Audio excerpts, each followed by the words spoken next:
And welcome to my channel. I am Khushpreet Kaur and आज की class में मैं आप लोगों को काइंड्स ऑफ ऑफ़र के बारे में पढ़ाऊंगी, जिसका एक लॉन्ग क्वेश्चन बन के आ सकता है। और अगर लॉन्ग क्वेश्चन नहीं भी आया तो शॉर्ट में आपसे पूछा जा सकता है कि एक्सप्रेस ऑफ़र क्या होता है, इम्प्लाइड ऑफ़र क्या होता है। तो ये 3-4 नंबर में भी आ सकता है, तो आप इसे आराम से समझ लो, ठीक है। अब सबसे पहले है एक्सप्रेस ऑफ़र। आप सब लोग जानते हैं कि ऑफ़र का मतलब क्या होता है। ऑफ़र का मतलब होता है कि जब एक पर्सन क्या करता है, दूसरे इंसान को ऑफ़र करता है कोई भी चीज़ करने के लिए, ठीक है। उसे अपनी इच्छा जाहिर करता है कि आप मेरी कार ख़रीद लो, आप मेरा मोबाइल फ़ोन ख़रीद लो, तो इसे ऑफ़र कहेंगे, ठीक है। तो पहला आता है एक्सप्रेस ऑफ़र। एक्सप्रेस में क्या आएगा, रिटन और स्पोकन, ठीक है। अब एक पर्सन क्या करता है, एक पर्सन या तो बोलकर, ठीक है, या फिर लिख कर ऑफ़र देता है, तो उसे एक्सप्रेस ऑफ़र कहेंगे। और इम्प्लाइड ऑफ़र का मतलब क्या होता है, by conduct of the parties, bye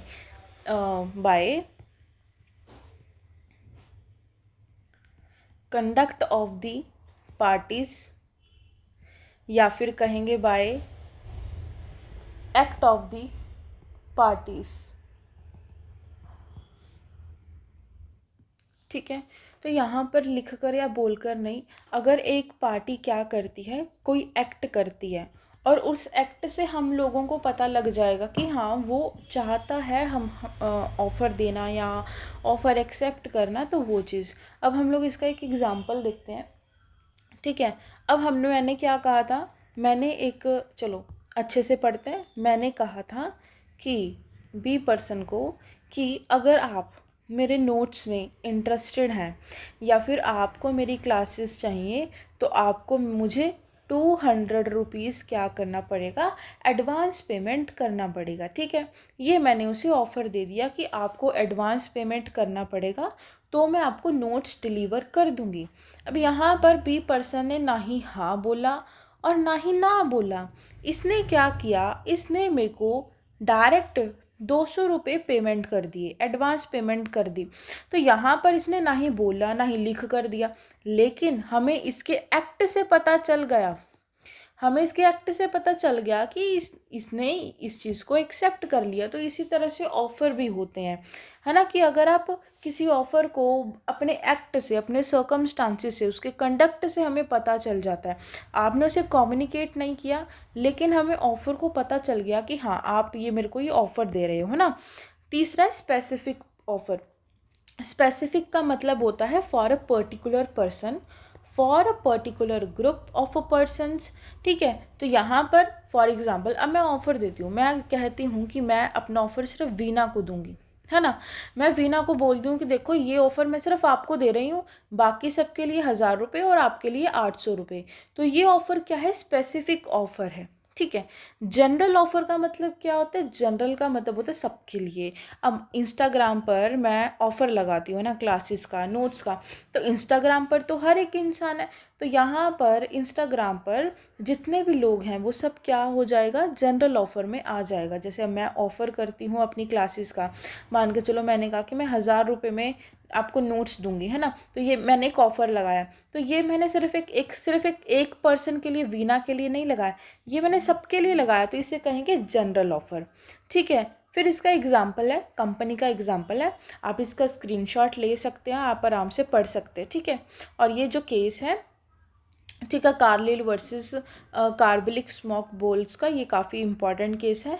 तो जैसे जैसे मैं आपको पढ़ाती जा रही हूँ वैसे वैसे आप इसे पढ़ते जाना, इसे नोट डाउन करते जाना, ठीक है। और अभी आपके एग्ज़ाम्स बिल्कुल पास में है, तो उसके लिए काफ़ी बेनिफिट रहेगा। अब है क्रॉस ऑफ़र। देखो, एक होता है क्रॉस, एक होता है काउंटर ऑफ़र, ठीक है। अब ये रहा काउंटर ऑफ़र। अब मैं आपको इसका डिफरेंस समझाती हूँ। अब काफ़ी बच्चे इसमें कंफ्यूज होता है कि मैम क्या कैसे है, क्रॉस क्या है, काउंटर क्या है। अब ध्यान से समझो कि क्रॉस ऑफ़र का मतलब होता है कि एक पर्सन ने इसे क्या दिया, ऑफ़र दिया, ठीक है। इसे एक ऑफ़र दिया कि आप मेरी कार खरीद लो 5 लाख रुपए में। वैसा ही सेम ऑफ़र बी ने भी ए को दे दिया कि तुम अपनी कार मुझे बेच दो 5 लाख रुपए में। तो इसे क्रॉस ऑफ़र कहेंगे। When two parties exchange identically offers, in ignorance at the time of each other offer. ध्यान से समझो कि उन दोनों को नहीं पता कि वो एक दूसरे को ऑफर दे रहे हैं। तो यहाँ पर दो पार्टीज क्या कर रही हैं, अपने ऑफर दे रही हैं एक दूसरे को, ठीक है, लेकिन उन्हें नहीं पता कि ये मेरे को ऑफर दे रहा है, तो इसे क्रॉस ऑफर कहेंगे। और वो ऑफर कैसा होना चाहिए, वो सेम होना चाहिए।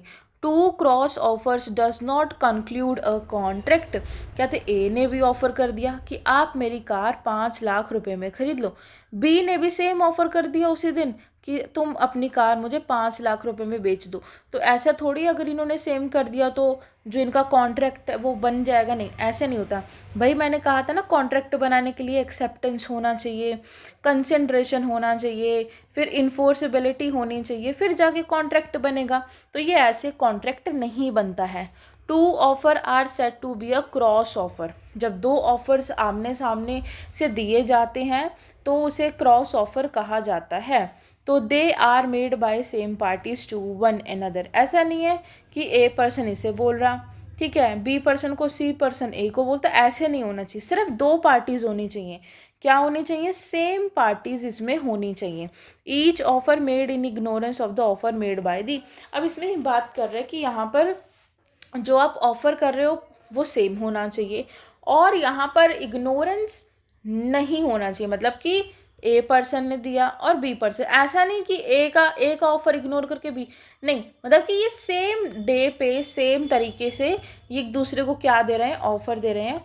और इसमें जिस भी चीज़ पर वो ऑफर दे रहा है वो भी क्या होना चाहिए, सेम होना चाहिए। The terms and the conditions contained in the both offer are same. मैंने कहा ना, क्या होना चाहिए, सेम होना चाहिए। एग्जाम्पल देखो, A offers by a letter to sell 100 tons of steel at 1000 rupees per ton. On the same day, B also writes to A offering to buy 100 tons of steel at 1000 per ton. तो इसे क्या कहेंगे, इसे cross offer कहेंगे। When does a contract come into the existence? Contract कब existence में आ जाएगा? A contract comes into existence when any of the parties accept the cross offer made by the other party।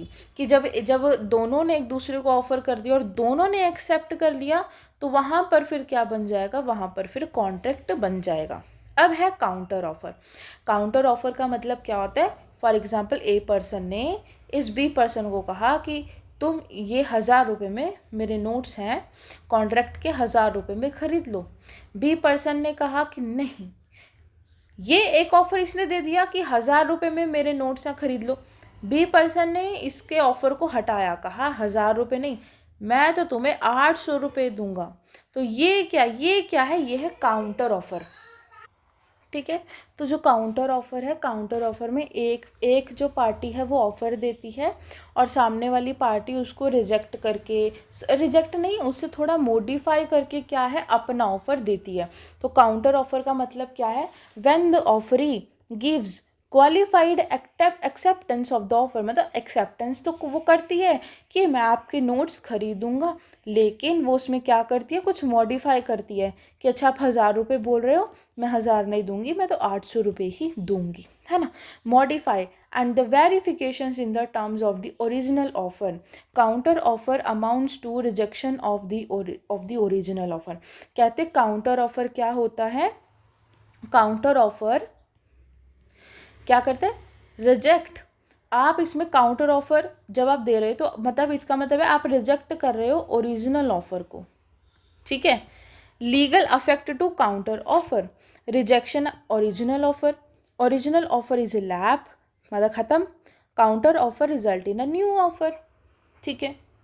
अब standing open and continuous offer. A offer is allowed to remain open for acceptance over a period of time is known as standing open and continuously offer. मतलब कि यहाँ पर एक ऐसा offer आप दे रहे हो जो कि किसी पर्टिकुलर टाइम पीरियड के लिए अवेलेबल है। फॉर एग्जांपल कि मैं ऑफ़र लगाती हूँ नोट्स का, तो मैंने कहा कि ये जो ऑफ़र है ये सिर्फ 2 दिन के लिए ही अवेलेबल है, तो उसे क्या कहेंगे, उसे स्टैंडिंग ओपन और कॉन्टिन्यूस ऑफर कहेंगे, ठीक है। When we ask the newspaper vendor to supply the newspaper daily, in such case we do not repeat our offer daily and the newspaper vendor supply the newspaper to us daily। सुनो, अब for example अब newspaper वाला है, हमने उससे एक बार बात कर ली कि आप मेरे घर पे क्या करोगे, आप मेरे घर पे न्यूज़पेपर को सप्लाई करोगे। अब हम लोग रोज़ ऑफ़र थोड़ी दे रहे हैं, वो रोज़ एक्सेप्टेंस थोड़ी हो रही है, ऐसा तो नहीं है। तो यहाँ पर क्या है, वो कंटिन्यू में चलता रहेगा ऑफ़र, है ना। वो क्या रहेगा, कंटिन्यू में ऑफ़र चलता रहेगा। यहाँ पर मान के चलो हमने इसे कहा कि आज आप क्या करोगे, हमारे घर पे न्यूज़पेपर दोगे, तो वो डेली के लिए, मतलब आप समझ रहे होंगे कि जब हम किसी को बोलते हैं तो हम लोग डेली डेली ऑफ़र नहीं करते, डेली डेली एक्सेप्टेंस नहीं करते हैं ना।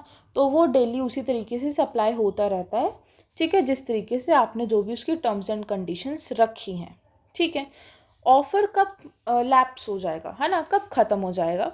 तो पहला है बाय कम्युनिकेशन, ध्यान से समझना, हाईलाइट भी कर लो, by communication of notice of a revocation. जब आप क्या कर लोगे, नोटिस देकर आप रेवोकेशन कर लोगे कि सर अब मैं अपना ऑफ़र वापस ले रही हूँ, आप रहने दीजिए, है ना। By lapse of time, for example मैंने आपको कहा था कि ऑफ़र सिर्फ 2 दिन का है, अब आप मेरे को 5वें दिन फ़ोन करके बोल रहे हो कि मैम मेरे को ऑफ़र चाहिए, तो नहीं, ऐसा नहीं होता कि जब एक बार टाइम कंप्लीट हो गया, 2 दिन कंप्लीट हो गए, देन आपको किसी भी तरह का ऑफ़र नहीं मिलेगा। मतलब टाइम कंप्लीट हो गया तो ऑफ़र ख़त्म, ठीक है। अब क्या है, कंडीशन, यहाँ पर कुछ कंडीशन लगाई थी, कंडीशन प्रेसिडेंट लगाया था। फॉर एग्ज़ाम्पल मैंने कहा था कि आपको मैं 800 रुपये की क्लास तभी दूंगी जब आप मुझे अपने हैंड रिटन नोट्स दोगे, कॉन्ट्रैक्ट के जब आप मेरे को अपने हैंड रिटन नोट्स दोगे तो ही मैं आपको क्या दूंगी, ये ऑफ़र प्रोवाइड करूँगी, मतलब सस्ते में दूंगी।